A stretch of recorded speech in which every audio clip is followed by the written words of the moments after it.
Ok, seamos sinceros. Vamos a hablar de ese libro. El ladrillo infame. Vamos a hablar de Moby Dick. No me mientas. Sabes lo que es. Es ese libro gigante, notoriamente difícil, que tu profesor de literatura te obligó a leer. Es el libro con el título genial y la reputación aterradora. El libro que te hace preguntar, ¿por qué demonios alguien pasaría 800 páginas leyendo sobre un grupo de marineros del siglo XIX persiguiendo a una ballena blanca? Y esa es la pregunta central de este clásico destilado. ¿Por qué? La respuesta fácil es porque es una obra maestra sobre la obsesión y el destino.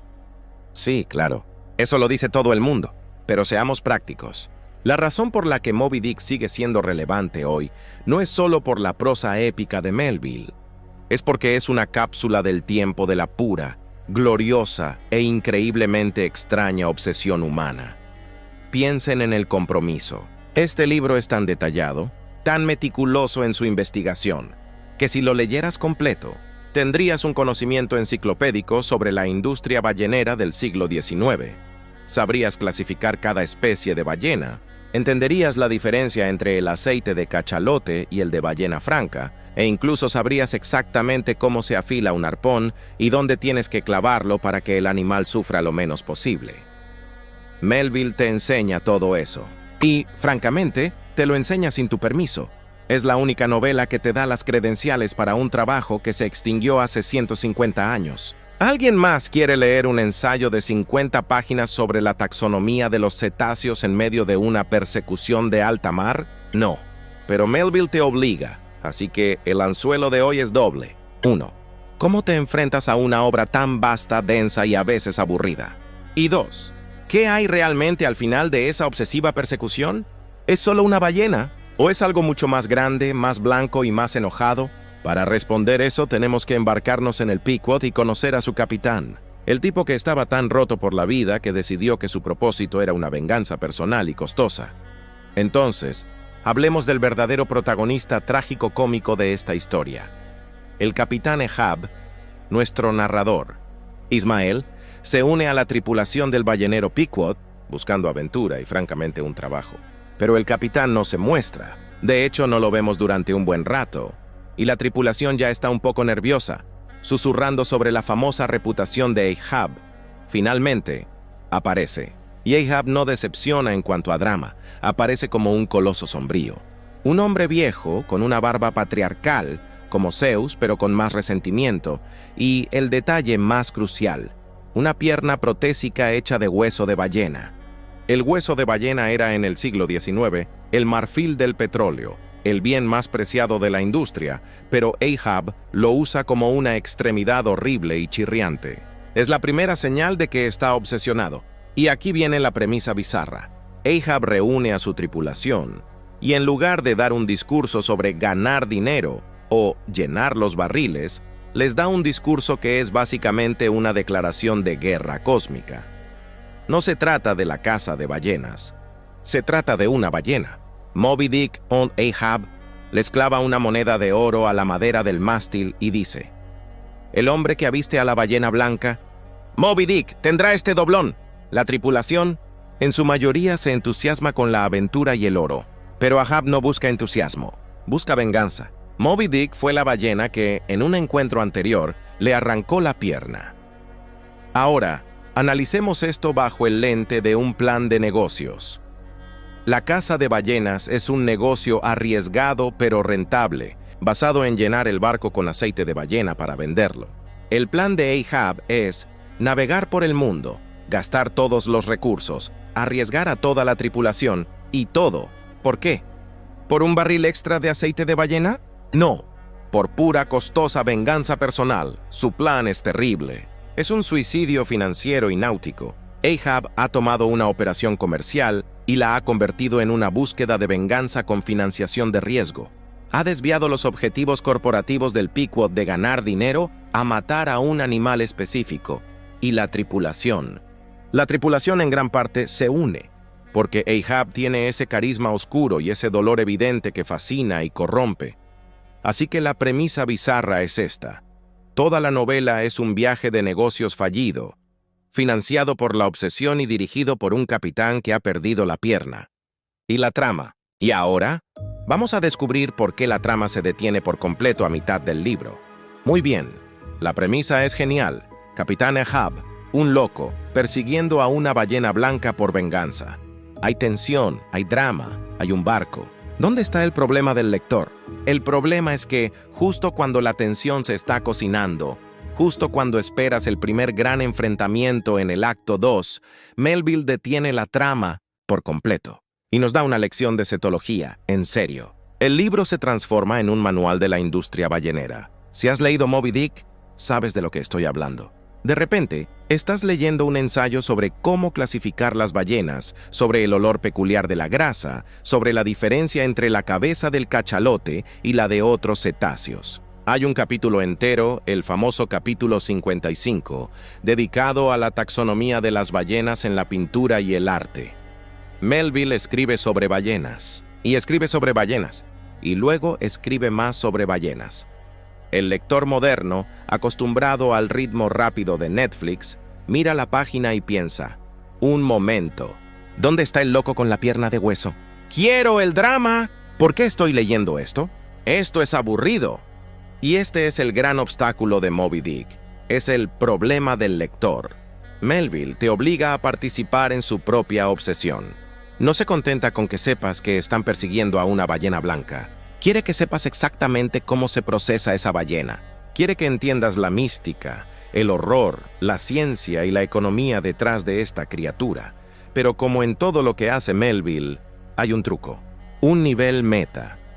Cuando la trama se detiene para un ensayo sobre el aceite de ballena, Melville está haciendo algo crucial. Nos está preparando. Nos está obligando a ver la ballena, no solo como un monstruo de la trama, sino como un objeto de estudio, como una fuerza de la naturaleza que es tan grande y compleja que la humanidad no puede comprenderla, y al mismo tiempo nos está engañando. Nos hace creer que Moby Dick es una novela sobre la caza de ballenas, pero no lo es. Es una novela sobre la obsesión y la venganza.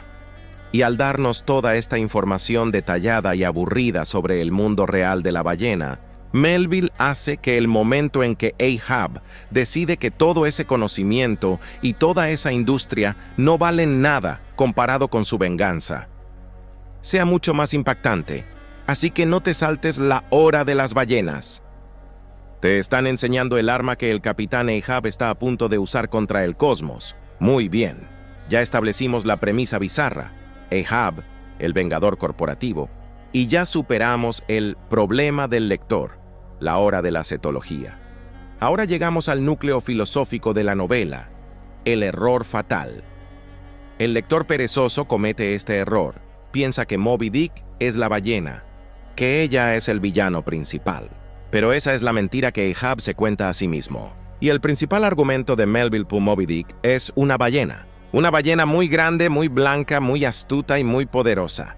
Pero, en esencia, es un animal actuando por instinto y por la biología. La pérdida de la pierna de Ahab fue un accidente laboral. Fue un riesgo asumido en un trabajo peligroso. Pero Ahab no puede aceptar eso.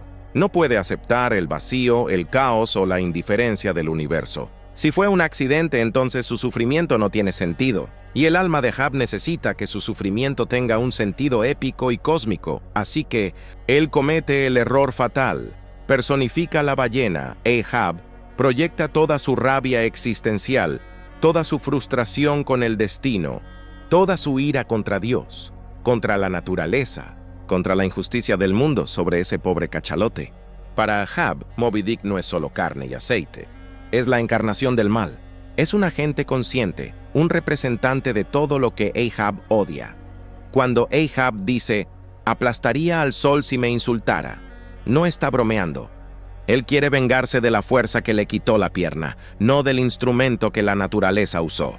Pero esa fuerza es intangible, es el destino, y no se puede arponear. Así que Ahab necesita un sustituto, y esa es la mentira que el capitán Ahab se cuenta a sí mismo y a su tripulación, para justificar la locura, que si tan solo logra hundir un arpón en esa ballena blanca específica, habrá conquistado el mal del universo y, por extensión, su propio dolor. Pero al proyectar su dolor en la ballena, Ahab pierde completamente de vista la realidad. Ha tomado un problema filosófico, el sufrimiento, y lo ha simplificado a un problema logístico, matar a un animal. Y al final, queda muy claro. La ballena no lo está persiguiendo. La ballena está viviendo su vida en el océano. Es Ahab quien la persigue. Él es el verdadero monstruo, y Moby Dick es solo un animal reaccionando a un fanático. Entonces, si Moby Dick no es el villano, sino solo un animal, ¿qué demonios es? ¿Por qué la novela se llama Moby Dick si el verdadero monstruo es Ahab? Aquí es donde llegamos al giro místico. Y esta es la razón por la que el libro trasciende ser una simple historia de venganza. Melville trabaja incansablemente para deshumanizar a la tripulación. Todos son tipos raros, sin nombre que solo quieren oro, y al mismo tiempo deifica a la ballena. La convierte en algo más que un animal. Piénsenlo. Moby Dick tiene un nombre, es una ballena. ¿Cuántos animales tienen un nombre en la literatura que no sean mascotas? El nombre ya le confiere un estatus mítico. Y no es solo su tamaño, es su color, el blanco. El blanco puro en la novela no es solo un color, es un símbolo aterrador del vacío. Melville dedica un capítulo entero aterrorizándonos con el color blanco. No es el blanco de la pureza, sino el blanco del espectro, el color de la ausencia, el color de la indiferencia fría e indiferenciada del universo. Es el color de la locura. Además, la ballena parece tener un conocimiento antinatural, parece ser omnipresente. Aparece en el momento exacto, ataca con precisión cirúrgica. Otros marineros la han visto y la han descrito con historias que suenan a mitología. Ya no es un animal, es una fuerza elemental con voluntad propia. Para Ahab, Moby Dick es el mal encarnado. Pero para la novela, Moby Dick es algo peor, es el dios gótico. En la mitología clásica, los dioses eran humanos, pero más grandes. Tenían rabietas, celos, pero podías razonar con ellos o sobornarlos como hacía Zeus. En cambio, Moby Dick es un dios que no habla, no escucha, no tiene moral y no entiende la obsesión humana. Simplemente es. Es la personificación de la naturaleza en su forma más pura y aterradora, una entidad hermosa, majestuosa y completamente indiferente al dolor, la pierna o la venganza del pequeño capitán Ahab. Y esto es lo que hace que el enfrentamiento final sea tan poderoso. No es la batalla entre el hombre y el animal. Es el intento patético de un hombre roto de arponear el vacío existencial del universo. Es el giro místico. Moby Dick no es una ballena. Es un dios indiferente que Ahab está persiguiendo desesperadamente. Solo para confirmar que Dios realmente no se preocupa. Muy bien. Hemos establecido que Moby Dick es un dios frío e indiferente y que Ahab es el fanático que intenta arponear el nihilismo. La novela es, hasta ahora, una tragedia oscura y pesada. Pero hay una luz, un antídoto, y se llama Ismael. Ismael es nuestro narrador. Es la razón por la que estamos a bordo del Pequod en primer lugar. Él comienza la novela con una de las líneas más famosas y depresivas de la historia. Llámenme Ismael. Y explica que se va a la mar cada vez que se siente deprimido y quiere eliminar el tic de los pulmones. Ismael es el observador. Es el único personaje principal que conserva la cordura y el sentido del humor. Y aquí está la clave. Él no es el protagonista. Nosotros somos Ismael. Ismael es el vehículo.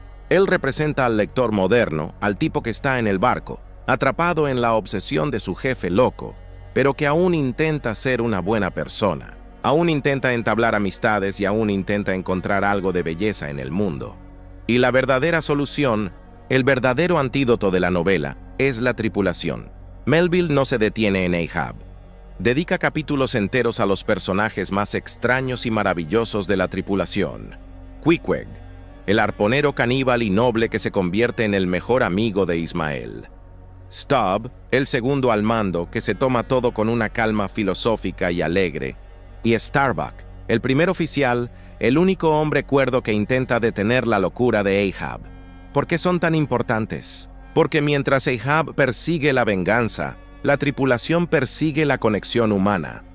La verdadera acción de la novela no es la caza, es la amistad, el trabajo en equipo, la filosofía compartida y la sorprendente intimidad que surge entre estos hombres de todas las razas y orígenes, una tripulación increíblemente diversa para 1851, que están atrapados en el mismo pequeño barco. Ismael al principio está solo. Su lema es, si eres un extraño no confíes en nadie. Pero al final, se salva porque aprende la verdad de la novela. La salvación no está en la venganza, está en la conexión. Ahab muere solo, pero Ismael sobrevive gracias al ataúd de su amigo, Queequeg, que es lanzado a la superficie y se convierte en su boya salvavidas. El antídoto es este. Cuando el universo es un dios indiferente, Moby Dick, y el jefe es un loco obsesivo, Ahab, la única cosa que puede salvarnos del desastre cósmico es la amistad. Por eso, tú eres Ismael.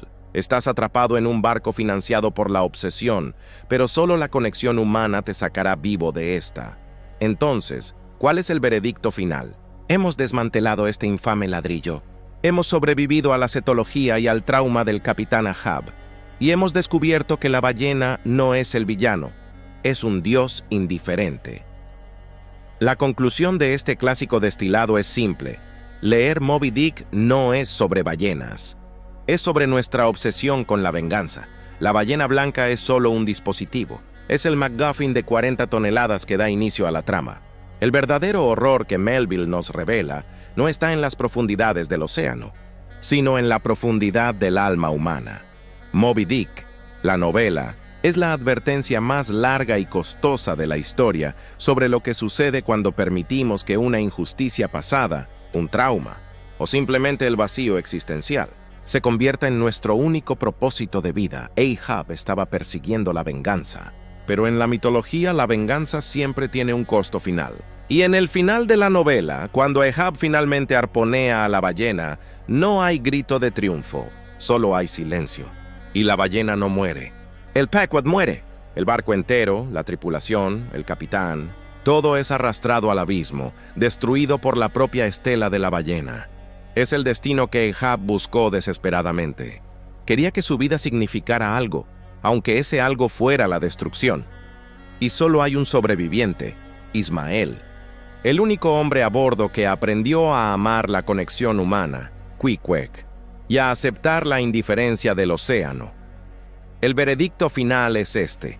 No pierdan su tiempo buscando su propia ballena blanca.